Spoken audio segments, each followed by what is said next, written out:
Battlefield RedSec is Battlefield's new BR, and the weapons in it are absolutely amazing. Almost every one of them, I would argue, is very viable, and depending on what you want to run, you can actually run it all the way to the end. But if you are brand new to the game and you don't have weapons leveled, did you know that the ones you can find in the world are just as good as the ones you can build yourself? So today I'm going to teach you how to avoid the custom weapons trap, which people will be guarding, and get yourself a win using just what you find on the ground, how to upgrade it, and why you should do that to begin with. Did you know that you can find the weapon you want to run for the entire round easier if you use one little trick, which is finding out which class it belongs to? Yes, the weapon of choice actually is determined before you even start the round. First, you pick the class that you want to run before you drop into the battle royale: assault, support, engineer, or recon. And the class that you choose directly affects the weapons that you're going to find. If you're brand new, you may not know this, but each class has a specific weapon proficiency, which means a class buff that goes specifically to that one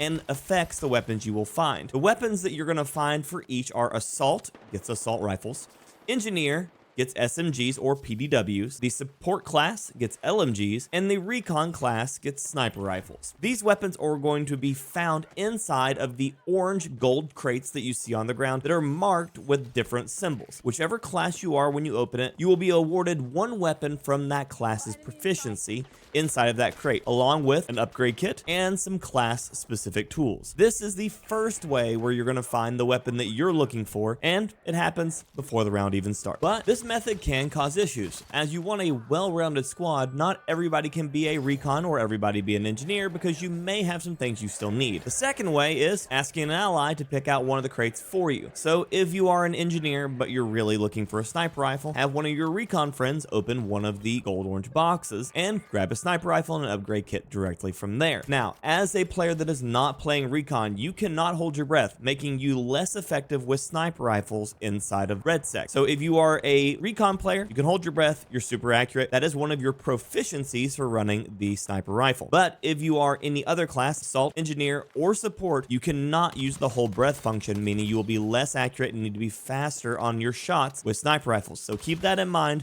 before you wonder why you're missing all your shots if you're not playing recon. Also, engineers, as I was just previously mentioning, have tighter hip fire spread while using SMGs. Again, another benefit for running that class. Support has better mobility while using LMGs, meaning if you're going to use an LMG on another class, you're going to be slower while running and slower on your sprint to fire time, meaning going from a sprint to immediately being able to shoot, it will take longer with any class other than support. And finally, assault has an assault rifle proficiency, which allows them to, of course, ADS faster and get to sprint to fire faster as well. Meaning the class you choose directly affects the way that your weapons are not only found, but how they run. So keep that in mind if you have a certain weapon type that you prefer, and try to get the most benefit out of those weapons in that class. And now that you know how to find your weapons, let's work on the upgrading your weapons. This is the part of the game where people generally don't even understand that you can do it. I cannot tell you the number of times that live I've watched players run around with gray weapons the entire round and they didn't even know they had upgrade kits on them. First off, your upgrade kits are located inside your inventory. So if you pull your inventory up, you'll see slots all the way across. You can carry a specific number of upgrade kits, not just for yourself. Be a good teammate, share with your friends. If your gun is already leveled all the way to max, you should probably hand these out to your allies, because you're going to do nothing but benefit from your allies having better weapons as well. So the weapons upgrades go like this. Gray, this is your most basic tier. It generally has 1 to nothing attached to it. This is going to be what you find on the ground or in your crates most frequently. Up next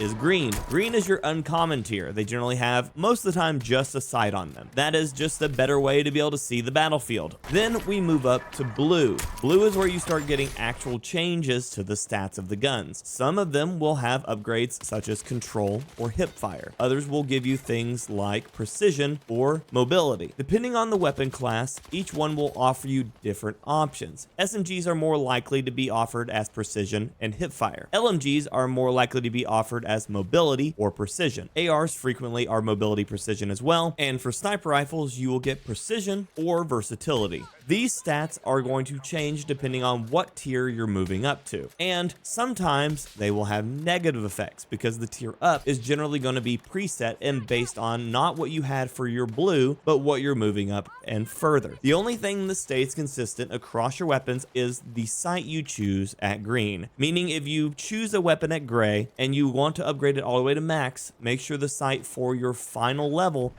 is what you try to grab when you turn it green. If this is a throwaway weapon and you don't intend on keeping it the whole game, choose which one's best for you right now, but if it's one you want to see yourself to the end with, definitely choose the optic that's going to be better for you. The first one I'm going to recommend is for engineer players. Engineers, you have safes that are located spread all the way across the map. These safes you can take your repair tool to, and you will be able to open it by holding the repair tool to it. When it opens, you generally will receive a blue weapon, an intel crate, and then some sort of class gadgets. Frequently, I get RPGs out of it. And if you've spent any time on the RedSec, you know RPGs are extremely useful for taking down vehicles, along with the engineers already built in rockets that they can use as well. So getting this early is extremely helpful, so hopefully you don't have to find it later. The second way you can get a quick blue or better weapon is by opening some of the armored trucks. You'll find them in some of the more militaristic areas of the map. These trucks are going to look like a large delivery truck for the military. It'll have a large encapsulated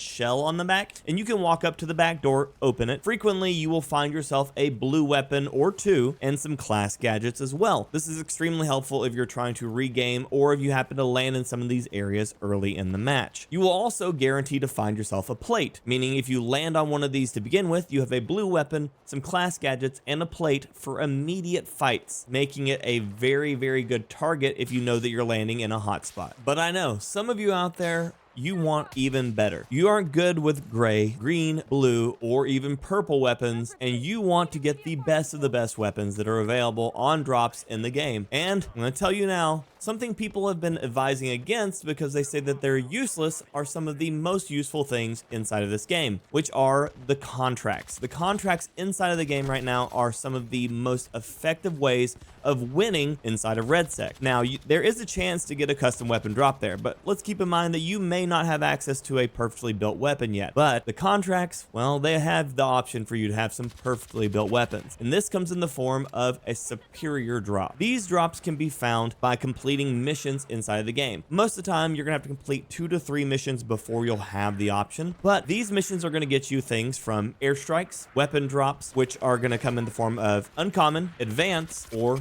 superior. And these superior drops can drop oftentimes 1 to 2 different superior weapons. These weapons are maxed out. They're at the maximum number of utility points, which is 100, and they are generally a suppressed or at least a perfect, as well as perfect as you can get, build for these weapons. And they absolutely change the way that you look at the guns in this game. Because even as somebody who specializes in building weapons inside of the game, some of these superior weapons, I think they're fudging the numbers a little bit and a little bit better than 100s. But some of the drops that you can get will absolutely dominate over anything else I've built in the game. And I actually like my builds a lot. So completing these superior contracts go a long way to securing you some of the best firearms in the game. And while you're doing it, you'll be getting things like airdrops, missile drops, artillery drops, and all sorts of different gears and gadgets that are going to solidify not just your position in the game towards the end, but removing all the cover on their side. While you're doing this, you'll also have access to vehicle cards, which are absolutely dominating. So if you get yourself vehicle cards and superior weapons, the battlefield's your playground, and everybody else, well, they're just in the way. But again, if you're brand new to RedSec and you still feel like you're missing out on something and you don't understand the way the game works,